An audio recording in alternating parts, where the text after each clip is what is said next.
I'm going to explain, first of all, why I got this attitude. A lot of people know that I've been to Brazil 10 times at least. And what happened is I had an epiphany in Brazil for some reason that I hate to fly. I hate to fly. And I used to get on a plane for 10 hours, not round trip, 10 hours there, 10 hours back to fly and hang out with third world hookers. Now, there has to be some sort of, you know, you have to rationalize it like past, oh, I'm going to get some pussy. There's other places closer. Yeah. Why do you have to go to Brazil to get that quality of a hooker? I mean, can't you find that here? It's the mentality. No. Is it we talked about it. You said it was a mentality. It's the mentality of the prostitute. You mean she acts like she likes it? Is that it? The prostitutes in this country act like women. They act like women that they actually have dignity and rules and things like that. Oh. And they make sure. In Brazil they have. No. I'm going to explain it.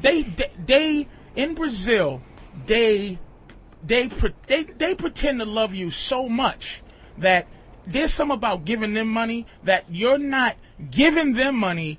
Like, you're not buying pussy. They don't make you feel like you're some piece of shit buying pussy. And you don't, and in turn, you don't make them feel like they're some piece of shit selling pussy. Here, there's a weird war where you disrespect prostitutes. It's like, bitch, you selling pussy. And they're like, well, you probably got a fucking wife at home, you fucking stinking mother. You're fucking here catching AIDS from me, and fucking, you got a wife and kids, and you're a piece of shit. It's the same combative thing that you have with free bitches. Yeah, that you get with a wife. That you get with somebody that you don't pay money for. When you go to Brazil, you see men, rational men, walking around holding whores' hands that you fucked yesterday. Like, you have to walk up to them. You're like, hey, how you doing? And you have to pretend you didn't just buy this bitch yesterday. Hey, wow. How you doing, Inca? And she's like, hello. And he's like, I'm going to take her home, kissing her in the mouth. And you just go, wow. But it's something about them that make you, it's a weird feeling. And what happened and what came over me and what it culminated from is from the past where I used to be Mr. Write a poem for a bitch, Mr. Hey, I want to go out to oh my blah, God, blah, blah. You wrote Mr. poems. I used to, you know what I used to do? Bring roses, No. poetry. Here's what I used to do. I'd like to see some of these poems. Here's what I used to do in high school. And I'm going to tell you, just so you don't think that I'm some, you got to understand, I'm a fat motherfucker. And you got to understand that I had to, I got tired of just fucking fat girls. Even though I do like fat girls. I do like them, innately like fat girls. But the reason I wanted to fuck hot women, and I'm like, I know I've seen fat motherfuckers with hot women. And when I was a kid, I would write, my poems used to be, you ever see, what was that show where they used to show a picture? They would show a picture, and it's like, it'll be a bee, and then they'll write the plus sign, and then a leaf. And it would be the word believe. You know? Wow. It was called a rebus. So I would write a bitch a poem, I cherish you. And I would write an eyeball. Cherry. And then a chair. And then plus ish. And I would go, here's your thing, baby. And I wanted to know if I could take you out on a date. And she would go, get your fat punk ass out of here. And I got, what the fuck? Why can't I get the pussy I want? And eventually, all over these years since high school, it's been like not an anger, but a frustration, like, what does it take? Does it take 75 push-ups? No. Does it take 1,000 sit-ups? No. Does it take a nice car? No. Does it take a fucking super motorcycle? No. It takes confidence. And it has to be righteous confidence. Now, do you find that you get these women now in the city because of the confidence and the kind of revelation that you got in Brazil? Yes, but let me say what the revelation was. Why the fuck am I flying 10 hours in this death trap to go see third world pussy? Why? So when you say why, this is one of the big problems that really men and women have. That men have mostly. We have a primal instinct that we feel in our gut. And a lot of times, the fact that the world's so pussy now, that I believe that's just infested with vaginas and how they think, that men cancel out their The primal. That thought where, you know, if your wife does something, you know, or this guy's wife does something, and that guy's wife does something, they get a feeling like in your stomach. Your woman ever do something, and in your stomach you go, this fucking bitch. But it's like she does it, and it's something about what she does that isn't wrong. You can't pinpoint what it is. Like if you go, bitch, you out your mind? She'll go, what? All I did was ask for the orange juice, and you know she did something other than that. Right. But you can't. There's the intention. Okay, it's the intention of what is going on behind that. Yes. Yeah, it's manipulative. In our culture, right.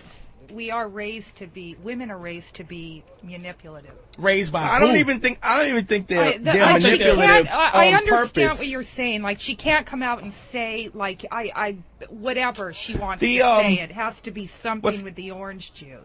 She won't look mean. Whereas the Brazilian women would come out and tell you. No. You know, I don't like your hat or whatever. No, they don't. No, you're talking about the sleeping on what side of the bed. What side of the bed? That's what you're talking about. It's the subtle, innate, manipulative. I'll tell a story about that's there's what a side subtle, of the bed. innate, manipulative, and I don't even think it's on purpose. I think it's natural. Never it's malicious. So organic. In a way, the manipulation is so organic. Let me tell a story about that. Let me tell what happened years ago. My ex-girlfriend, who I'm still friends with now, we was going to bed. You know, I used to hang over her house and stuff. We was go to sleep. And one day, and this is what I'm talking about, having a feeling, or just a feeling like, what the fuck? I hate this bitch, but I don't know why. She said, let's go to bed. We're going to bed, okay? So she goes, before we get to bed, she goes, what side of the bed you want to sleep on? And I go, well, this side. Then she goes, but then I won't be able to see the television.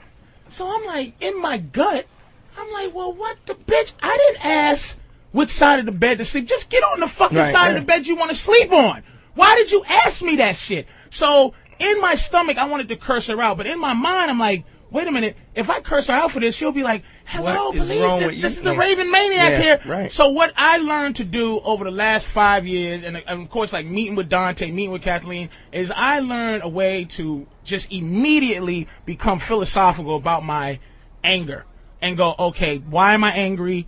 Okay, I'm angry because she did this. And just that little story is basically she did that because women have two things in their head.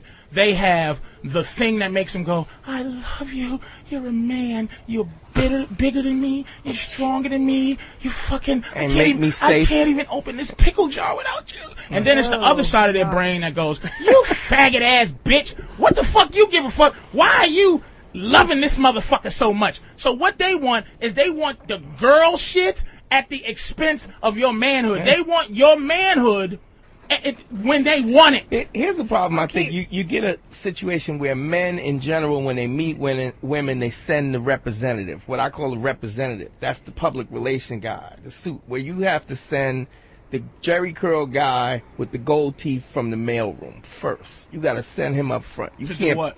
To when you first meet a woman, you have to be the guy that you are, not with in mind that you're trying to lay her or plot. You got to be the guy that you are. But see, you're moving ahead because this is where we have to come in. Right. It's because you got to understand where this is coming. This show is to help all the guys to, first of all, to make sure that if you ever break up with your girl, I don't got to deal with this bitch and your lack of raising her correctly. And now I got to deal with it. If you don't raise your bitch correctly, right. you are potentially putting me in a fucked up situation. If you don't raise her right, it's like having a child and you don't raise them in the house, and then they walk out in the streets and they fucking rob people and they steal and they fucking say, hey baby, hey bitch.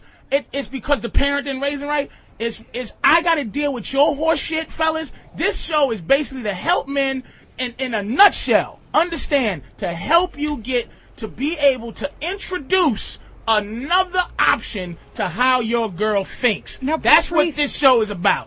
What about, I want to go back to the girlfriend in the bed thing. Right. Do you think the reason she did that was to it was insecurity. She wanted to know. It's a codependent. That you would, it's an arrogant. She was arrogant and humble at the same time. She wants me to give her the man shit, like open the door, like take honey, put my coat on for me. She wants the gentleman part, but she doesn't want the humbleness. She doesn't want the humbleness to say, sweetie, here's your decision that I'm giving you as a man. I'm forcing you to make the right decision. It's a forcing. It's an unnatural thing. It's not tapping into my desire, because that's what women don't know how to do, is tap into a man's desire. To see, if she knew how to do that, I would automatically give her the side of the bed she wants. Because I would go, in my mind, I would go, sweetie, you might not be able to see if I'm on the side, and I'm getting tired, just lay on the side. But my mind wasn't so entrenched in her shit that I was just going, hey, I'll lay anywhere. But she had pretense. You understand? And I picked up on the pretense. That's what my stomach picked up on, was the pretense that she had to I'm like, what? And her question of where you want to sleep is not an honest. It's not an honest question. Right. And that's the point. Primal instinct that we get as men. It's absurd to me. But of course. As a woman, though, I don't know. I don't do that. Whatever I think generally comes flying out of my mouth. Now, who's the proof that you don't do that, Kevin? Because I find that hard to believe. Okay. Because you're a girl. Really? You're having trouble saying what you feel now. You're going, because she's bumbling over her words because she wants to, exactly, it's her other half. Dialogue. Because let me tell you what's going on. If you're listening, I would not. If I wanted to watch TV, I would say, could I lay where I could see the TV? Yeah, but here's what happens. Shut up. I don't understand why You don't, and stop. Because I've had conversations with you. You do a lot of this. Like, you ever talk to Kathleen? The one thing that bugs me is she goes, because she's trying to find the right thing to say. You're less emotional than most because you have a few personalities. Kathleen is like a chick dude, and she's in constant, both sides, her masculine and feminine aspects is always at odds. Right. It's always at odds. Because you're finding that way to say what you want to say. Do you understand? You don't have your primal instinct is not honesty. You don't come from honesty. You're not born in honesty. You're not born. Women are not born in honesty. With you don't need to be. You don't need to have charisma. You don't need to figure it all out. You just need to have, men have developed a lot of different verbal skills that women haven't because you haven't had to. There's no need for you to have a conversational ability. And when you do have conversational ability, you force it on guys because you know that most women don't. So you kind of just fly over guys like a big goddamn hawk and make a guy. I'm sorry. Listen. I force conversation on people. Go ahead. Finish your thought. Hi.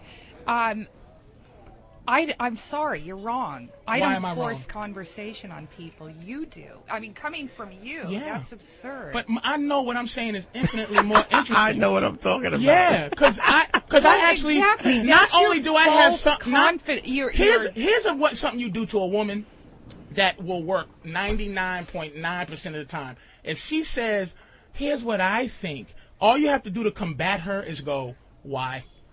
She never has the thought that actually is the purpose for her thought. She just has a thought, but there's never a reasoning. Guys always have a reasoning behind what we're saying. You always know that you're going to be questioned, that there's a possibility that if you make a statement, you will be questioned about why you said that or why you feel that way. You're very defensive. You're like there's constantly a battle. I need to be. Females. Yes. And men. Yes. Who the fuck else is going to do it if I don't? Who? Who's going to tell you to shut the fuck up if I don't? That's a good point. I just, the woman. That's a good point. Yeah. Because you know what? Women's comfort zone is you're talking about. The woman with the bad thing. The women. The woman that you would go out with. Yeah. This is an insecure thing to do.